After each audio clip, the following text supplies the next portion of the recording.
Assalamualaikum warahmatullahi wabarakatuh. Pembelajaran berpusat pada peserta didik di masa COVID-19 oleh Hikmalia CGP 105 Kabupaten Deli Serdang, asal sekolah SMP Negeri 4 Lubuk Pakam. Pengembangan media pembelajaran matematika berbasis video pembelajaran audio visual yang interaktif pada masa pembelajaran jarak jauh di masa pandemi. Itulah yang saya ambil dalam aksi nyata satu saya ini di sekolah saya SMP Negeri 4 di Pakam.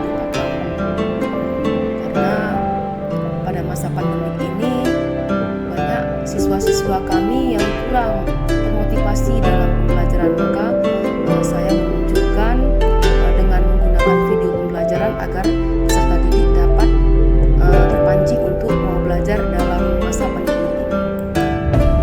Latar belakang masalah yaitu kondisi COVID-19 di mana belajar dari rumah bagi siswa dan mengajar serta bekerja dari rumah bagi guru untuk semua jenjang pendidikan. Belajar dari rumah atau secara konseptual adalah pembelajaran jarak jauh. Ini termasuk baru untuk jenjang SMP sehingga berimplikasi pada proses pelaksanaan. Permasalahan yang muncul selama pembelajaran jarak jauh. Yang pertama adalah jaringan yang tidak stabil, sehingga anak-anak sulit menyelesaikan atau segala hal tugas yang diberikan. Kadang-kadang mereka harus keluar dari rumah mencari sinyal.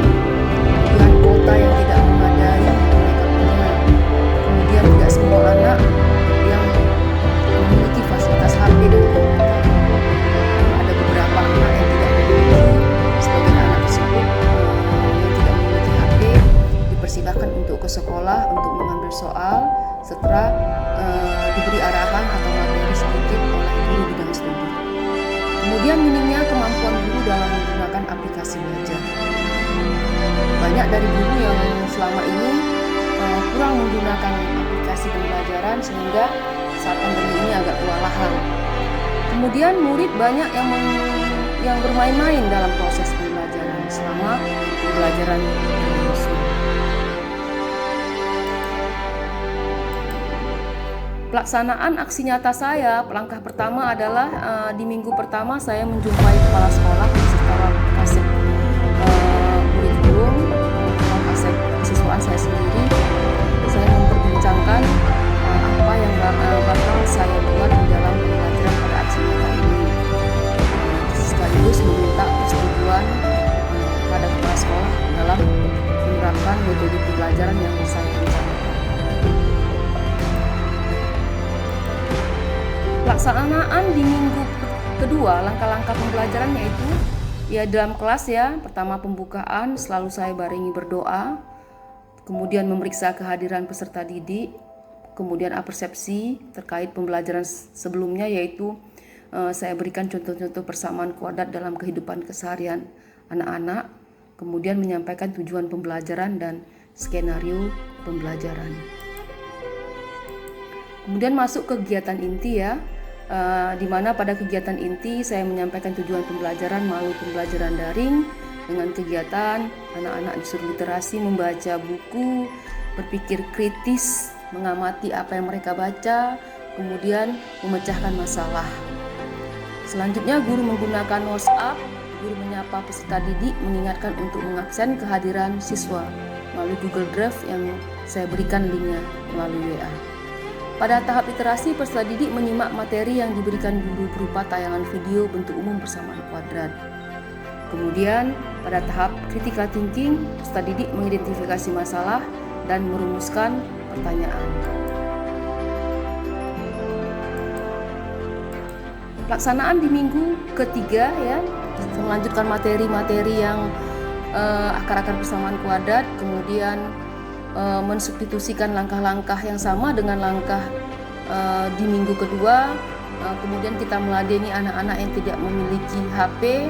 Disinilah kita memberikan arahan kepada anak-anak didik tentang materi-materi yang mereka tidak dapati di dalam WA. Kita dapat memberikannya secara langsung, di mana anak didik tetap menggunakan protokol kesehatan, menggunakan masker, menjaga jarak, dan selalu menjaga kebersihan. Pelaksanaan di minggu keempat, guru memberikan kuis keterkaitan materi yang telah dibahas bersama melalui Google Classroom dan menyusun artikel hasil aksi nyata yang telah dilaksanakan selama 4 minggu. Di sini kita tetap memberi jiwa kemerdekaan seperti yang diinginkan oleh GHD kepada anak didik kita, agar mereka merasa belajar itu adalah hal yang menyenangkan, bukan menjadi beban. Kemudian hasil aksi nyata, yang ketiga hasil aksi nyata ya. Di sini penerapan video pembelajaran pada pembelajaran jarak jauh atau PPJ di masa pandemi, terlihat adanya perubahan dalam proses pembelajaran ke arah yang lebih positif. Selama pembelajaran berlangsung, sebagian besar peserta didik berperan aktif dan dalam menyelesaikan tugas pribadi mereka. Di contohnya anak ya, si Fatan, ini bernama Fatan, dia selalu aktif. Setiap absen dia selalu memoto dirinya dan mengirim fotonya ke WA group, lalu mengisi link absennya melalui Google Drive. Lalu mereka bekerja sama secara berkelompok untuk menyelesaikan soal-soal yang saya kirim melalui WhatsApp. Ini juga soal-soal melalui Google Drive. Ini ada satu anak yang tidak memiliki WA, saya selalu siap meladeninya, memberikan haknya sebagai mana yang diterapkan dalam GHD. Kita selalu melayani peserta didik kita dalam keadaan bagaimanapun dia, sehingga dia tidak merasakan terbedakan dengan yang lain.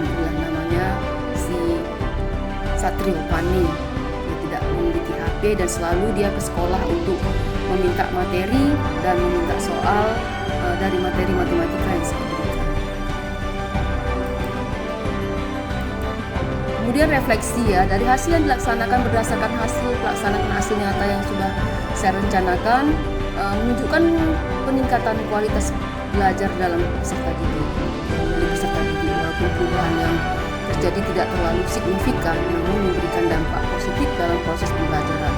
Terlihat peserta didik lebih merasa nyaman dan berani dalam mengeluarkan pendapat, hingga di sini terjadilah sistem pembelajaran merdeka belajar bagi peserta didik kita. Di dokumentasi aksi nyata yang saya lakukan, pertama saya menyusun bahan ajar di sekolah, kemudian bersama tim MGMP kami memberikan lembar kerja bersama-sama untuk peserta anak didik berkolaborasi. Itulah aksi nyata modul 11 yang saya lakukan di sekolah saya SMP Negeri 4 Lugu Pakam. Mudah-mudahan bermanfaat bagi kita semua. Wabillahi taufik wal hidayah. Wassalamualaikum warahmatullahi wabarakatuh. Salam guru penggerak.